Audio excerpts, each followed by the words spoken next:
Okay, the chemical driving force which tends to cause molecules to move in a particular net direction is a result of which of the following? Most of you selected C, a concentration gradient of the molecules, which is correct, okay? So the other options are not correct. Active transport, not so, right? Remember, this is passive because it's moving along a concentration gradient. The potential drop across the cell's membrane.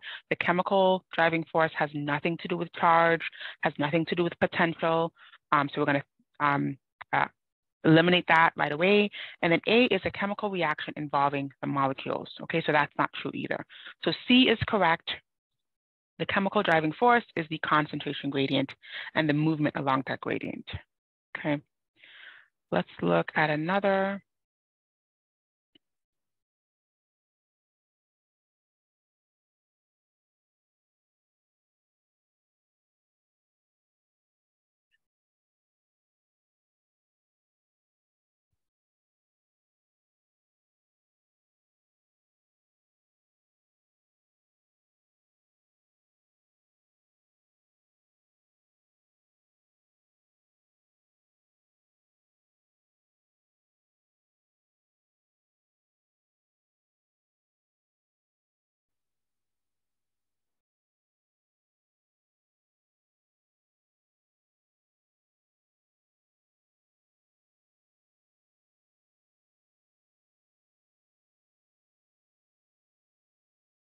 Take a few more minutes on seconds on this one. This one's quite long.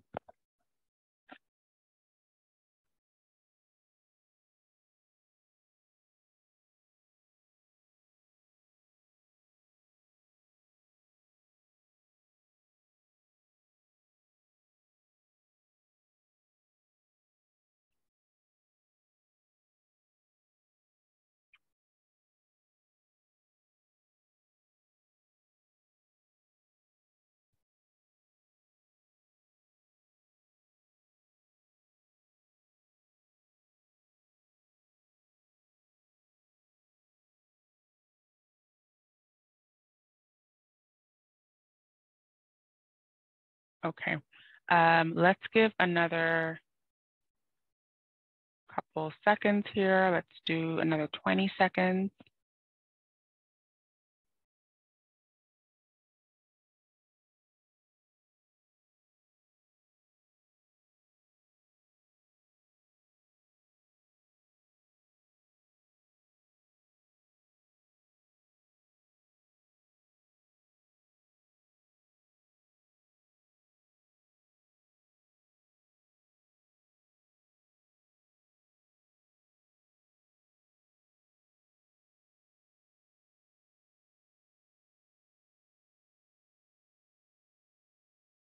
Okay, final 10 seconds.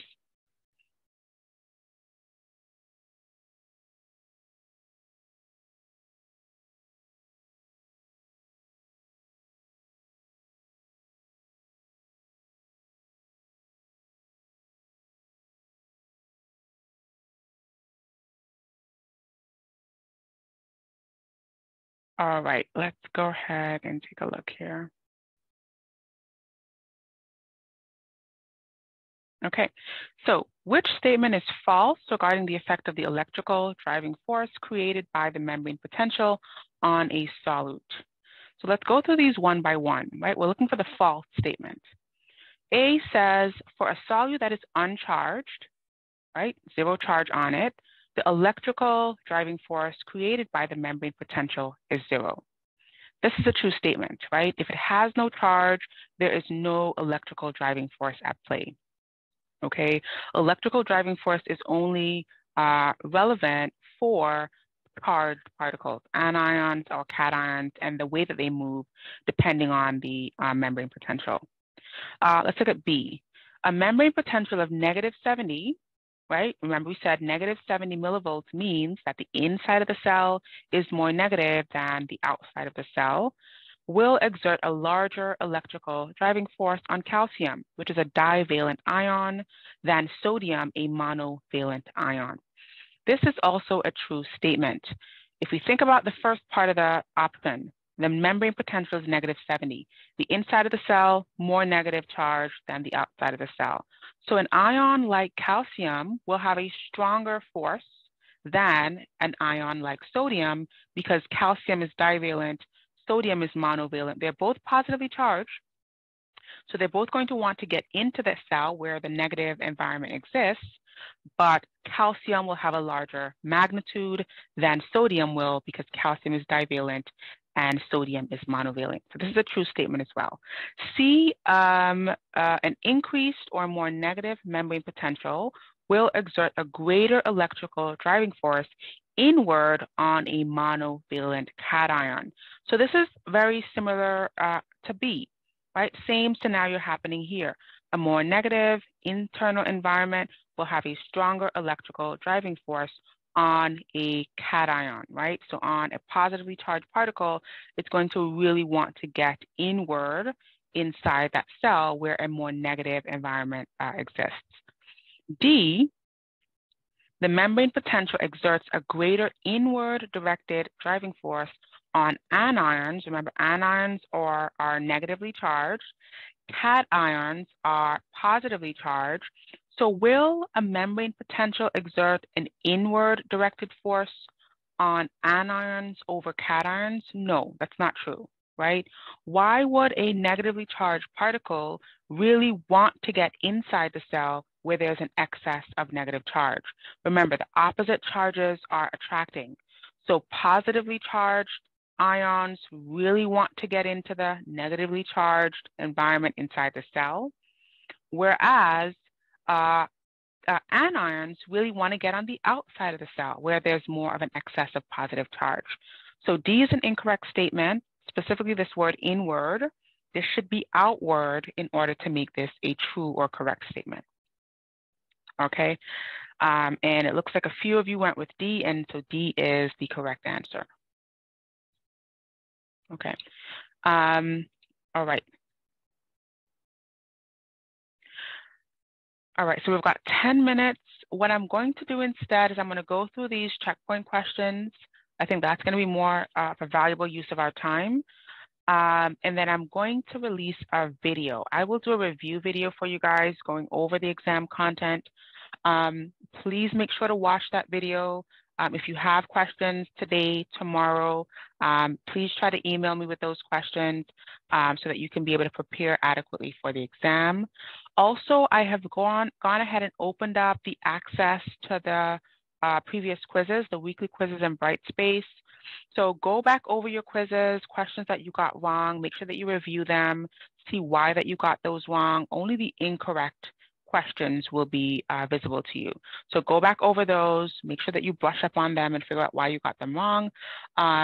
Because again, as I said, I usually pull one or two questions from the various sources of practice that you have just to incentivize you to really reflect on those questions and not get them incorrect on the exam as well, okay?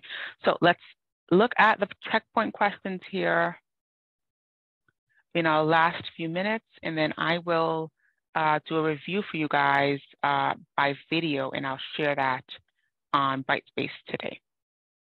All right, so have a look at these three questions. I'm going to give you 4 minutes to do that, and then we'll talk about the answers.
And I'm going to want you to share a response. So write down a response if you need to. Definitely write down answers to these questions, again, so that you can review later on when you're studying, but also be prepared to just share an answer for each of these, either in the chat or vocally.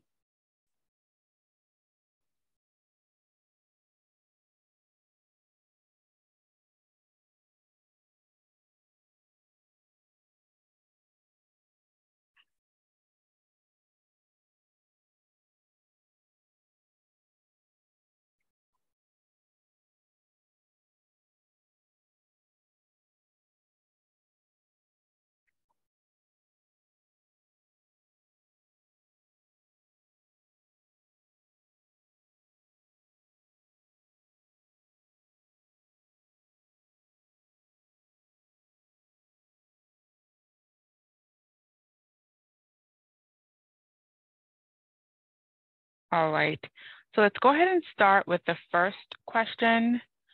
I see some responses already coming in here, which is perfect. So the first question, what is the difference between passive transport and active transport? Okay, so passive, high to low concentration, perfect. Active, low to high and requires energy, and then transport proteins. Okay, so yes, that is perfectly correct. The gist of the differences is that passive is spontaneous, happens naturally, releases or liberates energy, and is going to be downhill, right? Think about a ball rolling downhill. It doesn't need a push. It's going to go down. It's going to gather momentum, and it is going to liberate energy doing so. Active transport, again, as many of the responses are saying, is going to be the opposite direction, so low to high, right? So a place of low concentration to high concentration, that's going to require energy. If you think back to our electron transport schematic that we drew out, when we talked about hydrogen ions being higher in the intermembrane space and then lower in the matrix, in order for those ions to move out into the intermembrane space, that requires energy. That's going to be active transport because it's going from low to high. All right. Another response, passive transport is when ions move down their gradient. Active is requiring energy. Okay, so that's perfectly correct. Question 2, why is the concentration gradient referred to as a driving force? So why do we consider a concentration gradient a driving force?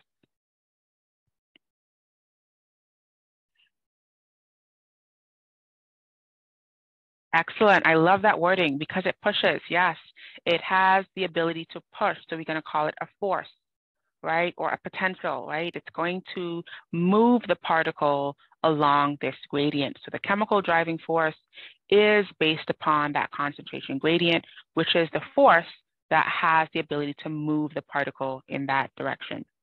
All right. Okay, pushes from high to low, also correct, yes. And then question 3, in which direction, into or out of the cell, does the chemical driving force for amino acids go? And for that, you need to rely on what we know about the ICF or intracellular levels of amino acids versus the ECF or extracellular levels of amino acids.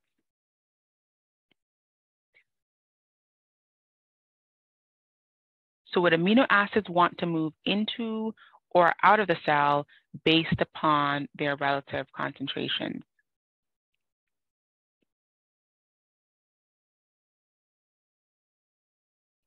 Okay, so I'm seeing out of the cell. Yes, out of the cell. Okay, great. This is correct. So it would want to move out of the cell, right? Thinking about that difference in concentration, we're going to compare 8 millimoles inside the cell to 2 millimoles outside the cell. And so the direction of movement would be from the inside to the outside, which is higher concentration to lower concentration.